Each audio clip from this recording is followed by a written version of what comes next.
160,000 small businesses have closed since the pandemic struck. That's according to Yelp. Think of that. 160,000 small businesses are done. The restaurant industry, of course, among the worst hit. 1 in 6 restaurants in America closed permanently. Another 500,000 could shut down, according to new numbers from the National Restaurant Association.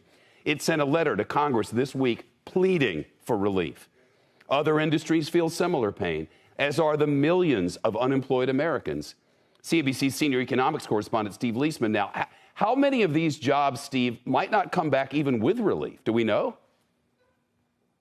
Yeah, Shep, it's worth to go back to think when this thing first started. We had all these people up on temporary layoff, and the hope was that they'd come back very quickly. What we've seen over time is a rise in what's called permanent layoffs. The idea that these folks do not believe they're coming right back to work. We're at 3.7 million. It's up 3 in the last 4 months. It's not trending down. In fact, now the number of permanent layoffs exceeds the number of temporary layoffs. You have the duration of unemployment now at a recession high of 23 weeks.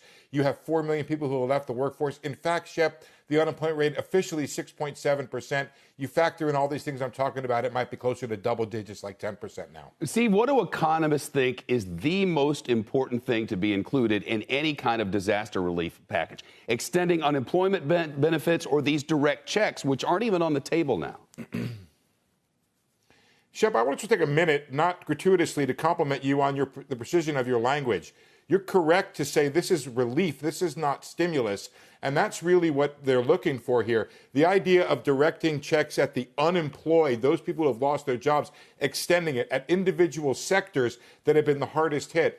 The concert business, the travel business, the leisure business, people in the music industry in general, they've been very hard hit. The restaurant business, as you so correctly pointed out, these are the places, and the idea of small business, those are the places where relief is needed. And the idea of targeting it at those rather than giving everybody a check, for example, getting it to the unemployed, getting it to the businesses that are out to help them tide it over to hopefully the better news and the better economic growth comes with the vaccine. Hope so. The states can't print money. Only the feds can do that. Shepard Smith here. Thanks for watching CNBC on YouTube.